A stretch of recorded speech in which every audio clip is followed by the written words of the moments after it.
This lesson is a review of the previous 10 lessons, and we start by looking at the coordinate plane, divided into 4 quadrants by the x-axis, which is horizontal, and the y-axis, which is vertical.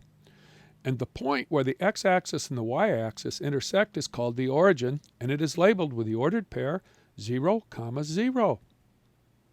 A coordinate plane allows every point on a flat surface to be labeled. Each point is labeled with a pair of numbers called an ordered pair. The numbers are called coordinates. The first number in each ordered pair is the horizontal distance from the origin, and the second number is the vertical distance. Now, you might want to stop the video and fill in the table for the equation at the right. 4 values for x are given for the equation at the upper right, and your job is to find the value of y that goes for each value of x. Well, I've filled in my 4 values, and you can check and see how you did. Now, see if you can stop the video and graph the 4 points shown in the table below. And there they are, and they all line up. They're called collinear, and the next instruction is to connect the 4 points to form a line. You probably don't need to stop the video to do that. We now have a line that represents all of the solutions to the equation y equals negative 3x take away 4. Every line has a number that represents the line's angle in relation to the x-axis and y-axis. It is called the slope of the line.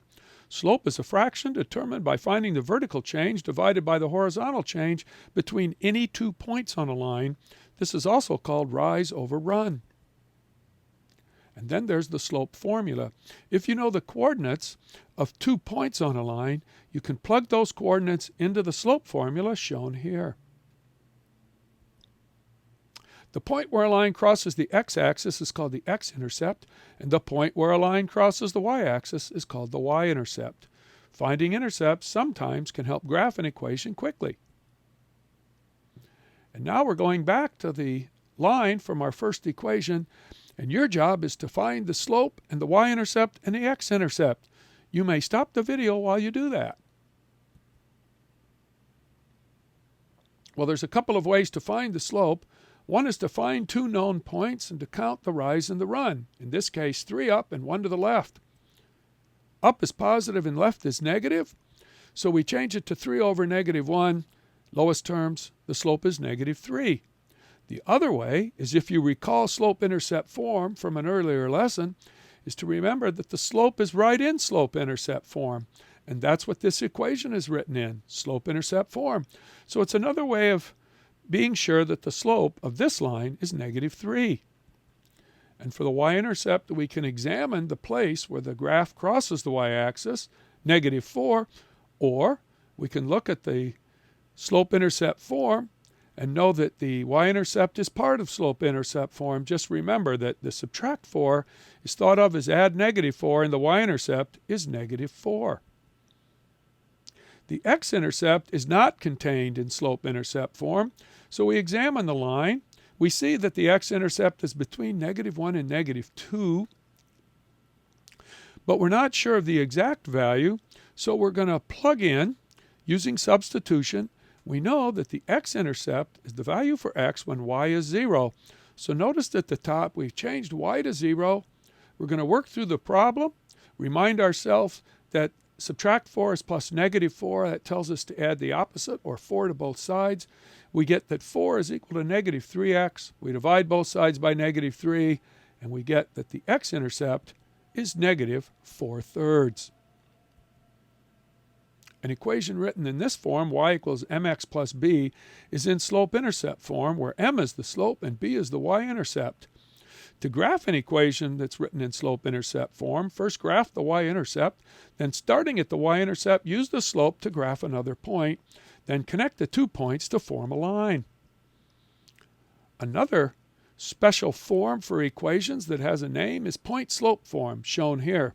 If you know the slope and the coordinates of any point, you can substitute them into this formula to write an equation in point-slope form. And the third type of writing an equation that has a special name is standard form. ax plus by equals c. A, b, and c are usually written as integers, A is usually non-negative, A and B cannot both be 0, and A, B, and C are usually written as relatively prime numbers. And now we're going to finish this review by doing a very long problem.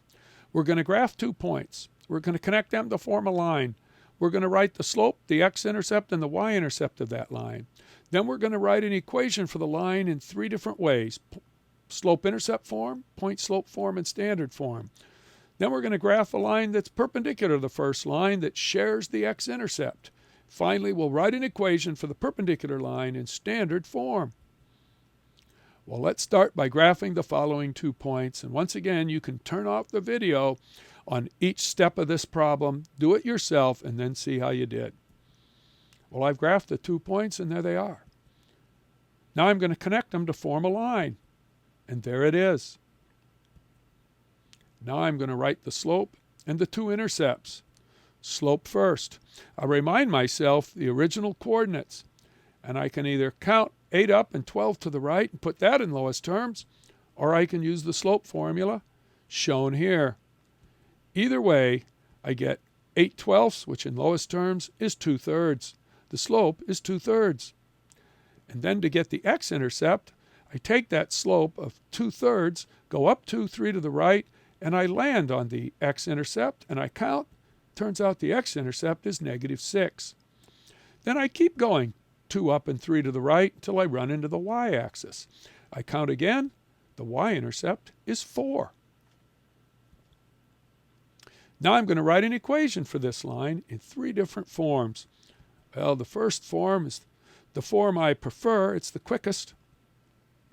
I notice that I already know the slope and the y-intercept, and that's what slope-intercept form is all about. Y equals mx plus b. I replace the m with the slope, 2/3, and the b with the y-intercept, 4. And I'm done with slope-intercept form. Y equals 2/3 x plus 4. For point-slope form, I need the slope and any ordered pair. I pick one of the 2 ordered pairs that I know.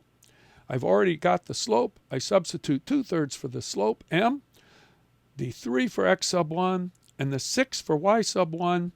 I do the substitutions. I remove my arrow so I can see my equation. And that equation in red is one of many such equations for this line that's written in point-slope form. And finally, we'll write it in standard form. We start with slope-intercept form. We're going to add -2/3 x to both sides to get this. Then we'll multiply both sides by -3, and that will give us integers for a, b, and c. And our standard form is 2x minus 3y equals -12. Now, the perpendicular line with the same x-intercept. Well, there's the x-intercept, so our new line has that point as one of the points on the line. And since the slope of the first line is 2/3, the slope of the new line is the opposite of the reciprocal of 2/3, which of course is -3/2. So from that x-intercept, I'm going to go 3 down and 2 to the right several times until I cross the y-axis. And that one is -9. I just take a look and I count. So I know the y-intercept of my new line is -9. Then I'm going to connect those 2 intercepts, the x-intercept, -6, the y-intercept, -9, and there's my perpendicular line. I finished the graph. I'm getting close to the end. I just need it in standard form. So once again, I'm going to start with slope-intercept form using the slope that I know and the y-intercept that I know. Then I'm going to add -3/2 x to both sides.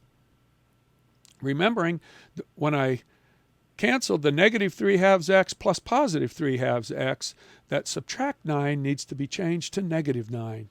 Finally, I multiply both sides by 2 so that I have integer values of a, b, and c, and I'm done. 3x plus 2y equals -18, standard form for the line which is perpendicular to our original line. We've just completed a very long problem, and I hope working through these problems has helped you to review the recent topics covered on the graphing of lines.